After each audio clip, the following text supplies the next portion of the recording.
Hi everyone, I'm back with another video and today I'm going to tell you where and how to farm for rupees. Now, I'll divide this into sections. First part will be about constant sources, meaning you can get rupees in these areas daily, weekly, monthly. Basically, you can do it over and over again. The next part are the places you can get them one time, big time. You can't repeat it unless uh, the devs decides to do so. And next part are the random sources. Or you can get them, but you might or might not get them here. But pretty much you can. These are resources you can push in order to get them if you're desperate for more rupees. Now, also the next part are the exchange resources. Basically, these are the areas where you can exchange something that you have in order to get rupees. And finally, the other sources. Okay, now let's start with the constant sources. The easiest of all is probably Devil Siege. Devil Siege battle is where you get on the floors. Every attempt, win or lose, will earn you a single rupee. And that is fine. Win or lose, you'll lose nothing, probably points, but that's just about it. It's still 3 per day and translates to 21 rupees per week. So never ever underestimate the source. Next up, Dimension Gate. Dimension Gate is back then isn't a constant source of rubies, but they changed the mechanic and now you can get as much as 11 rubies per day for as long as you kill the goblin before you kill the boss, of course. Then that translates to 77 rupees per week, and that to me is quite a good source. As a matter of fact, most of the shards I have here came from that. Oh, by the way, you get shards here, 11 shards per attempt, so that is 110, translates to 11 rupees per day. Next up is arena attempts. Now you can see here in the reward info, participation reward, 5 plus 7 plus 10 is 22, I believe, and that is a lot of rupees per week as well. Just by doing 100 attempts per week, you can get as much rupees. So to me, that is a fine source of rupee. Now, next up, which is a monthly thing, or rather every 28 days, check-in reward. Now, there aren't much rupees here, just 3, 3, 3, 4, 5, and 5. But still, they are a very good passive amount of rubies. For as long as you play every day, you're guaranteed to get as much rubies that is listed in here. So that is in for the constant sources. Oh, by the way, there's also another resource, but I'd rather not talk about it. But I'm mentioning this because this is a source anyway, and that is guild investigation. Now, I have a previous video where you can farm gems, and I recommend you do choose Ancient Gods Sealed Land instead of Devil Fortress. As you can see, this will earn you 10 gems each. And if you refresh this, which I recommend you to do until a red chest appears with green background, that is your choices.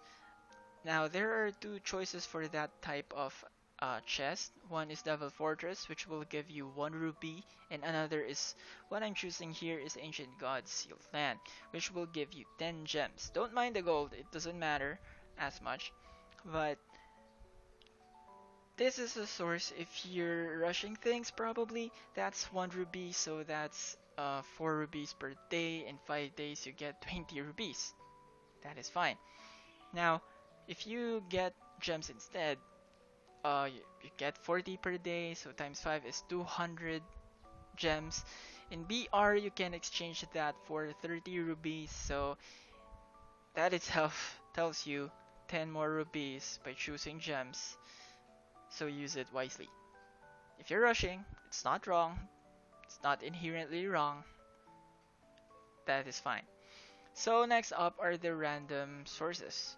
First up is Trials of Guardians. Unfortunately, this is only open once you reach level 70, but even if you reach level 70, if you don't buy heroes with cash, you'll have a hard time beating heroes here, and they're quite strong, so that is fine.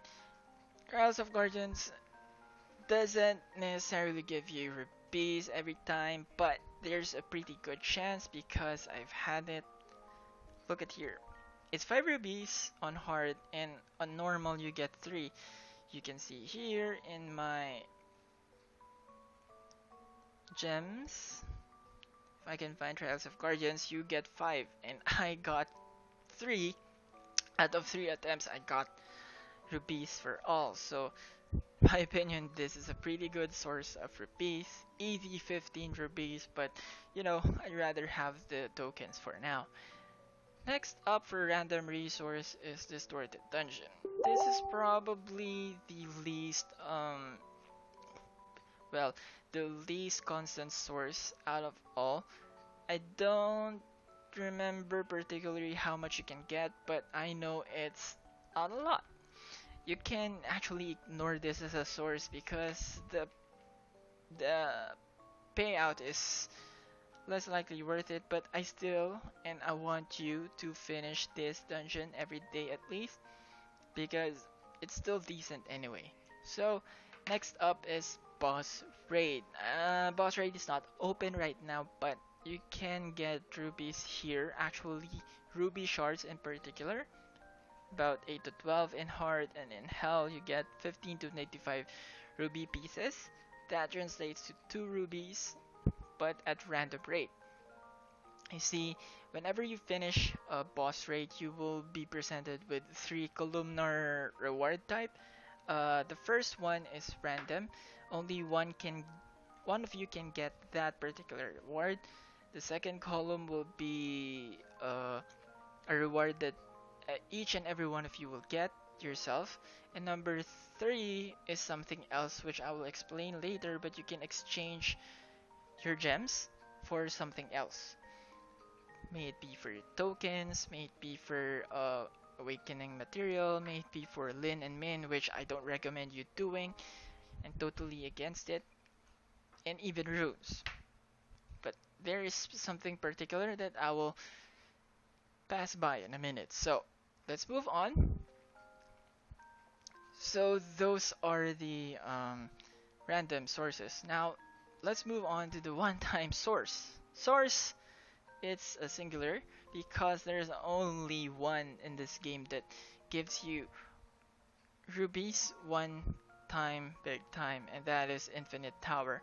Of course, towers will be added from time to time, but in essence, it's not infinite because you can't. This Infinite Tower doesn't reset. It once reset, but not anymore. So yeah, it's not really infinite. But you can get tons of rubies here. Look, 67 rubies. That's a lot. I've got a lot of rubies here, and most of them went in rerolling and transcending. So yeah, this is a good source if you're rushing because look, 50, that's enough. 67 is enough for a reroll. So yeah. Next up are the exchange of resources.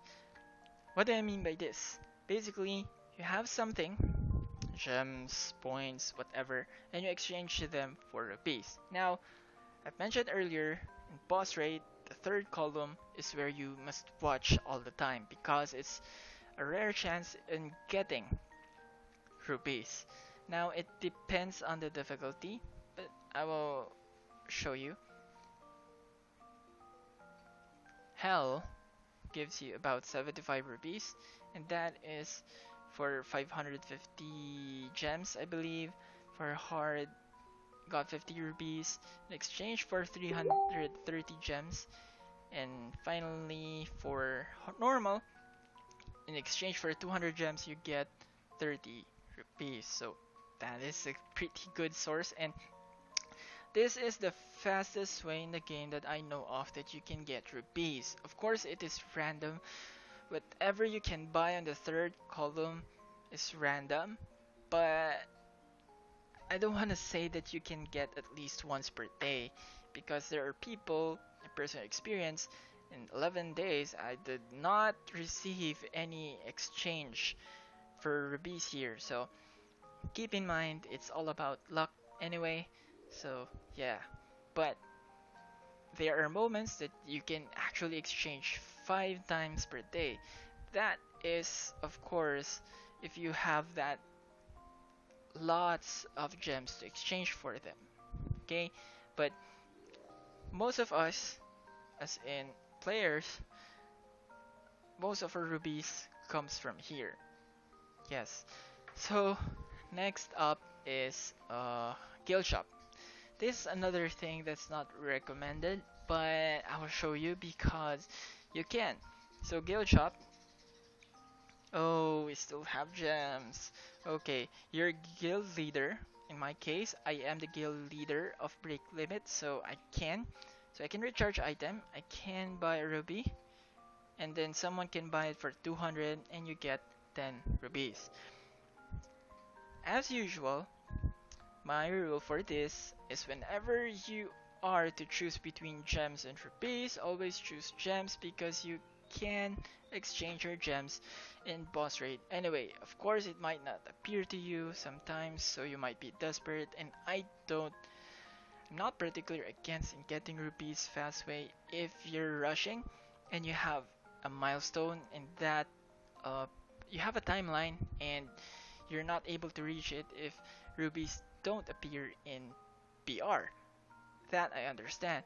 But if you have plenty of time and you don't have to rush things, always go for gems. Okay?